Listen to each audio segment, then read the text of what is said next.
I went from talking about the High Boys of Houston, now I'm talking about Iyanla Fix My Life. I'm here to give y'all my opinion on Shay Johnson and her family. Beloved.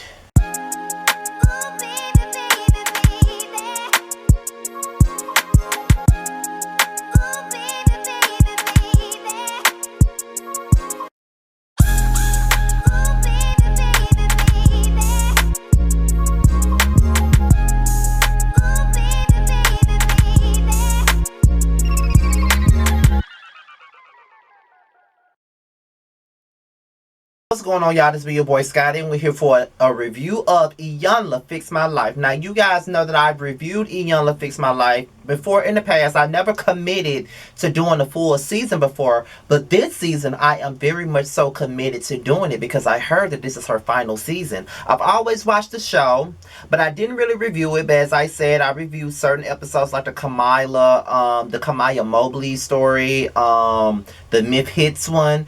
So, I've reviewed it maybe twice or maybe a third time. But other than that, I never did a full season. But this time, I want to be committed to doing a full season. I have a lot of videos on me. I have Chasing Atlanta. I got The Come Up. I got, High Boys of Houston. I got Potomac. I got The Prelude. I got interviews with Terrence and Brandon. And Yes for the Miss. So I have a lot of videos. I don't really want to just put too many videos on me. But baby, that's what consistency is all about. Doing everything you possibly can to keep your viewers intact, okay? So we finna get right on to it. So Iyanla meets with Sandra. Sandra is the mother of Shay, Dr. Joe, and MJ. They talk about the issues. Basically, Sandra admits that her relationship with Shay has been very much so distant. They've never really had the best relationship. She has a better relationship with her sons, but she doesn't have a good relationship with Shay. She's not aware that her sons also have issues with her, and she's gonna soon find out. When Iyanla challenges her about calling Shay a demon, she denies it. And Iyanla says, you did say that. She constantly keeps denying that she said it. But Iyanla got receipts, okay? And the mama was like, I want to see the receipts. So Iyanla said, okay, I got the receipts, honey. When she pulled out that tape, she still tried to manipulate this, still tried to say, I didn't say it. Y'all could have screwed my words. Y'all manipulated the situation. That's not what happened. Girl, you said what you said. You said the girl was a demon seed. You basically said that. So own it, baby girl. You know you said it, so just own it, honey. So then Iyanla and Shay, they start talking about the issues. And Shay starts talking about her issues with her mother and how she's always been distant from her. She's always treated her sons better than she's treated her, and the whole nine. Now Iyanla says that, you know, she's gonna have her chance to speak her piece. Her brothers will have a chance to speak their piece, and so will the mom. And she just gotta trust the process. So Shay decides that she's gonna trust the process. So then Iyanla sits down with MJ and Dr. Joe. Both men are fine as hell. We already know that MJ fine as hell already. We already know that by seeing that on Love and Hip Hop. But Dr. Joe is fine as fuck. I don't know which one. Let me not go there. He starts telling Iyanla about how they have issues with their mom and they got issues with their sister. But beforehand, Iyanla says, okay, so you want to tell those issues to your mom? And they're like, yeah. She said, they were like, now? And she's like, yeah, I'm going to bring her in here right now. So she brings in Miss Sandra, and they basically tell her how they feel, how they felt like they didn't receive that love. And Sandra is like the type of mother that was good financially. She was a provider, but she wasn't the type of mother that a person would want. Like, you can give me all the gifts and all the money that you want, but if you're not there for me emotionally, then how am I supposed to feel? You know, they didn't really feel anything when they was with their mom because everything was so tough. Everything was so hard. Everything was so surface. So they didn't get a chance to feel when it came down to their mom. After they had their chance to tell their mom their issues, Iyanla brought Shay in so they can tell Shay how they felt about her. So They both said she was disrespectful. They both said that she doesn't listen and all of that. They both told her exactly how they felt about her. It wasn't her time to speak. And that's what Iyanla was trying to tell Shay. So, in addition to that, put this shit on vibrate. Group messages, I tell you. So with her being on the defense, she starts going in even though Iyanla said it's not her turn to speak. Her mother had the same opportunity and she let her sons say what they had to say, but Shay could not let her brothers say what they have to say without a rebuttal. It wasn't her chance to have a rebuttal. It wasn't her turn to have one, but she couldn't understand that. So now it becomes a back and forth between her and Iyanla. Now she starts going in on Iyanla. Iyanla starts going in on her. Shay thought that she was at Love and Hip Hop. She thought she was at Charm School. She thought she was at the Flavor Love. This ain't that type of party. You gotta trust the process. As she said, it's a process, bitch. It's a process.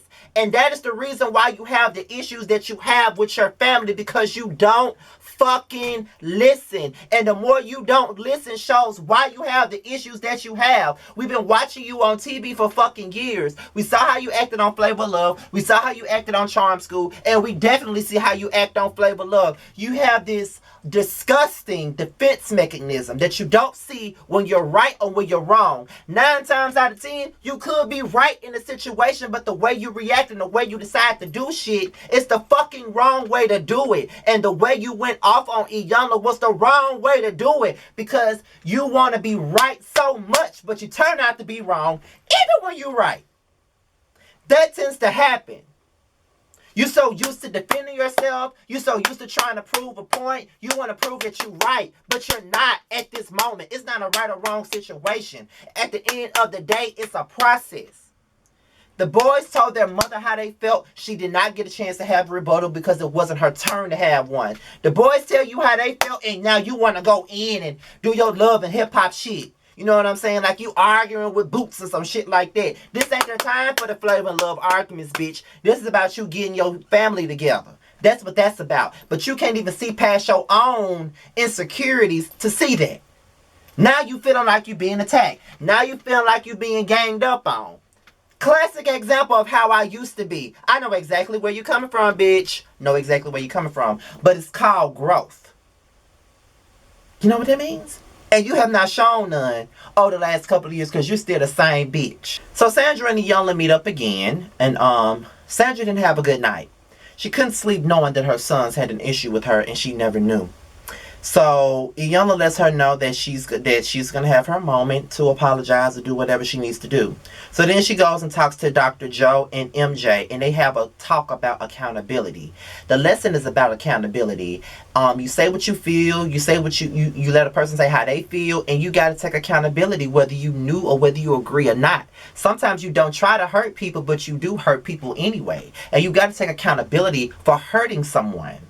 MJ tells his older brother that he looked to him for guidance. Their father left them, and he was the only man in the house, but he did not get that attention that he needed to get. There was jealousy on his part because even though he was talented, Dr. Joe was even more talented and was able to achieve certain things that he wasn't able to achieve.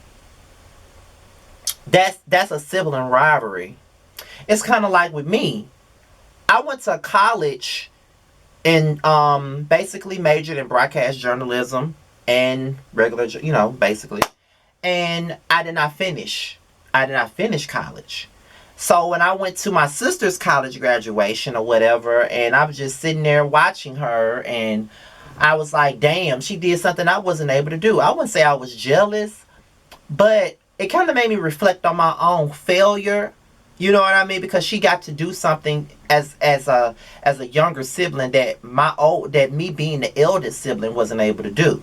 I didn't have the confidence that she did. I lacked the same spirit and confidence that she had. I didn't have the same drive as she had, which showed in the things that I was working on. My videos. This was 2015 when my sister graduated. Around the same time, me and my dear friend, ex-dear friend at the time, Justin J, started having issues because he felt that I didn't try to build my momentum up with my channel, which was true. I didn't have the drive. So at the end of the day, I was still trying to figure things out. I still wasn't confident. But she had all the confidence in the world, confidence that I would probably never have. But I seen it and I was like, damn. A smidge of envy, but I wouldn't say that I was completely jealous. But I envied her confidence because that's something that I had to grow to have. So I get where he coming from with. Dr. Joe healed. Joe took accountability. Joe apologized and he accepted his wrongs. Joe and MJ finally reveals their pain to Sandra. They let her know exactly how they felt and she couldn't do nothing but cry because she never knew. And she said that she was so focused on being a parent that she didn't focus on this and that. You know, it was always, I didn't raise my son I'm not raising any punks. Y'all better take it. Y'all better stick it up. Y'all better suck it up. You know, that's what we all get as kids. I know I gotten it. Like, don't be a punk. Like, man up, man up, man up. Y'all telling us to man up, but don't even realize how much pressure you're putting on us to, quote unquote, man up. So, you know, people don't realize that they force this whole macho situation on us. We're being raised to be macho men, but we're basically putting ourselves in a pigeonhole, to be honest. That happens, especially with black men. We're so adamant about raising our kids to be men, thinking that men aren't allowed to have emotion. I cried a lot as a child, but as I got older, you never see me cry. Because I felt I cried enough, so I didn't need to cry no more. And that's what people hate about me is my lack of emotions. I'm very emotionally distant. A person can cry in front of me and I'd be like, I don't know how to console a person that's emotional. That's deep, right? Sandra and MJ tried to get Shay to come back. Shay was like, if it wasn't for me, none of y'all would be here. Y'all should have left with me, because if it wasn't for me, it ain't about you. It's about the whole family, you dumbass bitch. It's about all y'all. And you still don't see the error of your damn ways, Francine. You just don't see it. So then Iyanla talks to Dr. Joe and his wife, Dr. Brandy. They both have issues in their marriage. They have issues in their marriage and they want to make it work out. Brandy basically tells Joe that she feels that he throws everything on her. Everything dealing with the kids on her. Everything. And he sits down and he's chilling because all he's focused on is himself. But he's not focused on the marriage and the children. Most men do that. And that's a bad thing. Most men do that. They feel like the woman can do everything while they just sit down and pay all the bills and provide. But that's not always the best way to be. And when she told him that, he couldn't do nothing but cry and just bow down to her and take accountability, because that's what a real man is supposed to do. So they have a family meeting with the flowers, and everybody got live flowers except for Shay. Shay's flowers are dead. So when Shay comes back, Iyanla says that you crossed the line with me and you are no longer allowed to have a conversation with me. Iyanla is not playing with Francine. But everybody talks to Shay. Everybody gets their feelings out, and Shay gets her feelings out. There's apologies and there's accountability that's being taken. One thing for certain, two things for sure. I enjoyed this episode. I couldn't even tweet like I wanted to because I was enjoying the episode. But however, I think that Iyanla got through to most of them. I'm still not sure if she gotten through to Shay. I still think that Shay doesn't see the error of her fucking ways because that's just the type of bitch she is. She don't see her wrongdoing at all. But however, I think that her brothers see it. I think that her mother sees it. I just hope that Shay continues to go to therapy and get the help that she needs, because Iyanla is not enough for her. And I said on Twitter when I did tweet that she's not fixable. Some people just aren't fixable, and you have to really just take that in stride and just keep it moving, to be honest. You know, but all in all, this is my review on Iyanla Fix My Life. Be sure to like, rate, comment, and subscribe to my channel. My social media is at the bottom, as well as the link to the GoFundMe that is for me and Jamar's podcast fundraiser. We're trying to raise $1,200 to get one essential thing that's very much so important to our podcast. We've already raised like $430 at this point, $430 so far. We're almost at our goal. Be sure to donate if you can. With that being said, you guys, I'm out of here. Till next time, peace out.